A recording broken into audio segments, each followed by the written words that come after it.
vraćam se Zagrebe tebi. Izgleda smo konačno dobili gospodina Martina. Halo, gospod Željko, Kako je gospodin Martin? Pa nisam baš dobro. A šta je sad? Ma ljud sam na neke političe, na ovog gospodin Plenkovića. Pa niste vi jedini, ali dobro, zašto? Pa jeste vidjeli šta je napravilo gospodin sa zakonom? Ne znam na što mislite. Pa ukinuo ovo zaštitu medvjeda, ličkog medvjeda, gospod Željko. A to? Da, gospod Željko, jeste vidjeli kako je ovog visoko kvalificiranog medu iz Like? Sa bicepsima. Sa bicepsima, Mr. Univerzuma diskvalificirao, gospod Željko. Šta još ima novo? Jesen dolazi, lišće opada, ali stranke rastu. Stranke na sve strane. A, vi mislite nove stranke koje... Da, evo, gospod Orepić, to je jak lik. Koju on stranku ima? Di si Brko. Di si Brko stranka. Od mali Glavaševića. Mali, baš je mali, u mnogim stvarima je mali. SDP mu je mali, ali ono će veću stranku. Koju on stranku će osniti? Pa onu novu stranku SEVV. Šta je sad to? To je stranka Seve. A, što on traže da se zaštiti? Da, zaštiti država Sevu.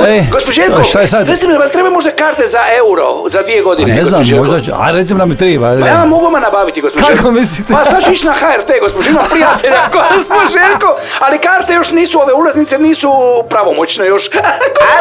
Alo? Žele, ja sam. Ko je? Tavin tata je. Drago mi je. Ti govoriš mi Žele ka ja, ti si Tavin friendly. Žele. Šta ima novo kod vas? Ja osnivam Žele. Stranku? Ne. A, ovo će me lakše. Ja osnivam stranca. Žele, neću ja stranku. Ja osnivam stranca u noći, to sam ja. A čekaj. Stranac u noći, Žele. Kako se zove Stranka se zove Stranac u noći. Zapravo nije stranka, nego stranac. Stranac, jedina stranka, odnosno jedan stranac u noći, to sam ja.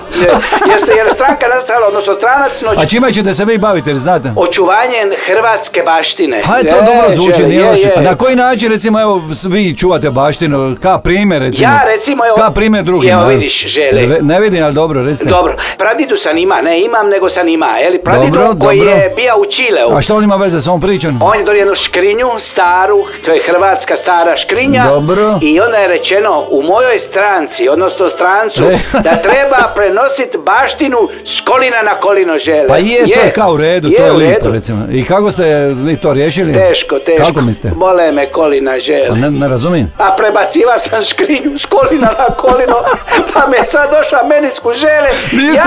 Pa vidi se da ne valja ići u politiku jer te zabole kolina. Halo, ko je sad? Mama je. Znam to, nego ono, puno ime i prezime. Mama!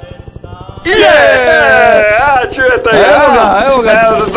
El Drono. Zašto El Drono? Kad dron stala je u akciji sa helikopterom. El Drono pasa. Pasa, je. El Drono pasa, prošla. A gdje je bija? Ja na Marijanu gleda gore. A je li? Izgleda imamo neke indicije. A recite, to ljude zanima. U vezi borova imamo. To zanima i mene, recite. Izgleda da su se borovi učlanili u SDP. Kako mislite, zašto? Pa vidite kako padaju, svake dano sve više i više padaju. A moj gospodine Željko. Ovo je opaka. Ali zato sam napravio jedno krasno jelo, medvjeđa šapa u tegli meda. Dobro je. Kako se to radi, za koga se radi? A to smo mi odavno već isprobali, ne da će već isprobat tu šapu, a ja sam bila s njim. To je za našeg prijatelja jednog u Zagrebu na HRT-u. Kako se to spremate, medvjeđe šape, med? Morate prvo nabaviti medvjeđe šape, to smo nabavili preko eBaya? Ne, preko FIFA.